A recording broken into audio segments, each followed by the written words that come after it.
ثم جعلناك على شريعة من الأمر فاتبعها ولا تتبع أهواء الذين لا يعلمون.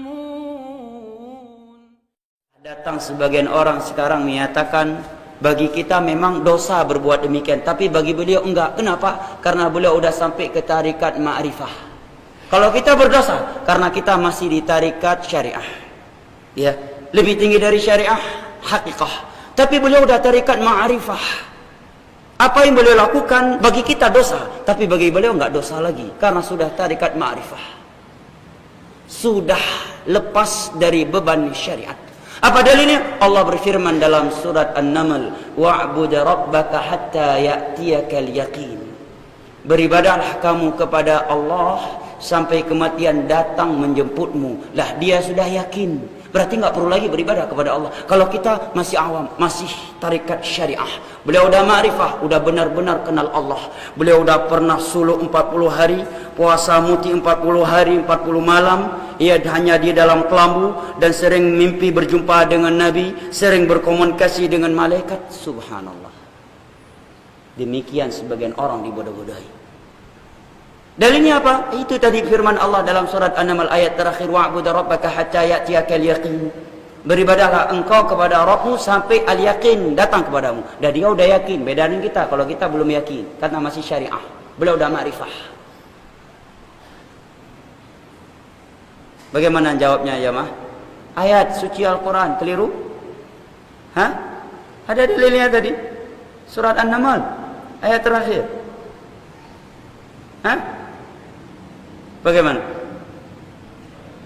Pernah enggak antum mendapat orang-orang seperti ini? Pernah kan? Banyak yang seperti ini. Ketika ditanya kenapa enggak sholat lagi, kenapa beliau enggak haji lagi, enggak perlu umrah, enggak puasa dan seterusnya, beliau udah tarikat ma'rifah. Nyandak, kalaupun dia berbicara dengan caci makian, bahasa-bahasa kotor, bagi kita itu bahasa kotor, tapi bagi beliau enggak lagi karena udah dengan bahasa ma'rifah. Bicaranya bukan lagi dengan bahasa syariah. Kalau kita masih dengan bahasa syariah, bingung enggak? Ya, bingung lah. Ya, bingung kita yang mendengarkan.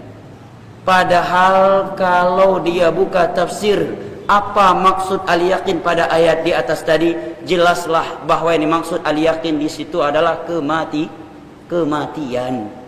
Artinya tetaplah engkau beribadah kepada Allah, menjalankan perintah-perintahnya dan meninggalkan larangan-larangannya sampai kematian datang menjemputmu, baru tidak beribadah lagi.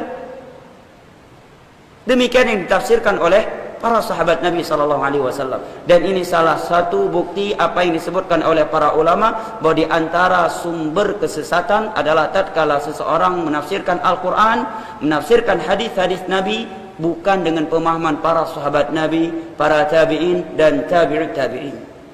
Dia pahami dengan akalnya, akhirnya dia mentakwil. Malah istiwa ada dua pendapat, ada yang berpendapat tafwid, ada berpendapat takwil, ya, dan seterusnya. Ya. Na'udzubillah. Jelas ya? Ya. Dan kalaupun secara kita bantah secara logika juga bisa. Baiklah kalau di situ maksudnya al-yaqin. Mana lebih yakin, lebih kuat keyakinan ma'rifah kita dengan ma'rifah Nabi?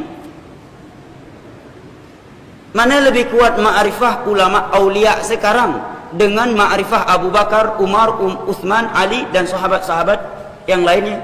Mana lebih kuat ma'rifah aulia fulan, wali fulan dengan ma'rifah empat imam mazhab? Toh mereka semua masih menjalankan perintah-perintah Allah dan meninggalkan larangan-larangan Allah. Tapi sebagian orang percaya aja, dibilang ini cucunya Rasulullah, sambil merayakan dan mengenang hari kelahirannya Rasulullah, dia duduk sambil merokok, tidak berpakaian kecuali celana di atas pahanya. Ya, ini wali fulan. Ini tempat dia bertapa dan berkomunikasi dengan Allah. Masya Allah.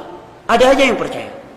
Bahkan sayangnya sebagai binatang film, datang wali tersebut senang ke rumahnya. Ya. Padahal kalau kita lihat dari sisi penampilan, ini orang gila, nggak mandi, ya, nggak ada kebersihannya, nggak salat lagi. Dia dibilang wali, malah langsung diminta doa ini, doa itu, tolong bacakan ini, bacakan itu. Masya Allah. Ya. Ya yang deh kinang penget, yang sepot kinang penget, lain macu, nyo yang terang kinang penget. Di bawah cahaya yang terang menderang dia kena tipu. Kalau dalam kegelapan kena tipu mungkin lain dikit, ya kan?